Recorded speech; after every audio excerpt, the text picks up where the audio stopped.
இந்த வீடியோ வந்து தைப்பூசத்தன்னைக்கு எடுத்தது. முன்னாடி நாளே நிறைய ப்ரிப்ரேஷன்லாம் பண்ணி வச்சுட்டதுனால காலையில் ரொம்ப ஈஸியாக இருந்துச்சு.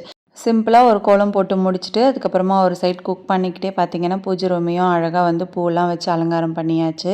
தைப்பூசம் ஸ்பெஷல் என்ன அப்படின்னா ஒயிட் ரைஸ், அதுக்கப்புறமா சாம்பார், அடுத்து வந்து 2 காய் பொரியல் பண்ணியிருந்தேன், வெண்டைக்காவும் வாழைக்காவும், அதுக்கப்புறம் வடை, பாயாசம், அடுத்து வந்து கொஞ்சமாக தயிர் சாதமும் லெமன் சாதமும் பண்ணியிருந்தேன். 3 வகை சாதம், வடை, பாயாசம், 2 காயோட வந்து சூப்பர். அன்றைக்கி வந்து இலை போட்டு சாமி கும்பிட்டு முடிச்சாச்சு. நீங்கள் வந்து உங்கள் வீட்டில் தைப்பூசத்துக்கு என்னெல்லாம் பண்ணீங்க அப்படின்னு சொல்லிட்டு மறக்காமல் கமெண்ட் பண்ணிக்கோங்க.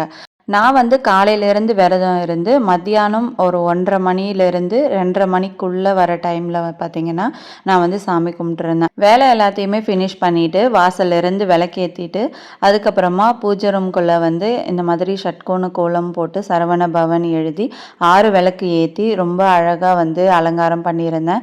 எனக்கு வந்து அரளிப்பூ இதெல்லாமே கிடைக்கல, எனக்கு கிடைச்ச பூ வச்சு அப்படியே வந்து அலங்காரம் பண்ணியாச்சு. அதுக்கப்புறமா வாழை இலை போட்டு ஃபஸ்ட்டு வந்து ஸ்வீட் வச்சேன், பாயசம் பண்ணியிருந்தேன் இல்லையா, அதை வச்சுட்டு அடுத்து பார்த்தீங்கன்னா இந்த வாழைப்பழம் வந்து நம்ம தோட்டத்திலே இது பண்ணது தான், அதனால் வந்து ரொம்ப ஸ்பெஷலாக இருந்தது அன்றைக்கி வைக்கும்போது. அதுக்கப்புறமா வடை, சாப்பாடு இது எல்லாத்தையுமே வந்து அங்கே வச்சுட்டு தேங்காவும் உடச்சி நல்லா வந்து சூப்பராக கற்பூர ஆரத்தி, அப்புறமா வந்து சாம்பிராணி இது எல்லாமே காட்டியிருந்தேன். நல்ல ஒரு பாசிட்டிவாக இருந்துச்சு. இந்த தைப்பூச தினத்தில் பார்த்தீங்கன்னா முழு நாள் வந்து விரதம் இருந்திருப்பீங்க, குழந்தைக்காக இருக்கட்டும், கடன் பிரச்சனைக்காக, கல்யாணத்துக்காக, வீடு கட்டுறதுக்காக, இந்த மாதிரி நிறைய பிரச்சனைகளோட வந்து வேண்டுதல் வச்சுருப்பீங்க. கண்டிப்பாக உங்களோட வேண்டுதல் எல்லாமே நிறைவேறணும் அப்படின்னு சொல்லிட்டு நானும் கடவுள்கிட்ட வேண்டிக்கிறேன்.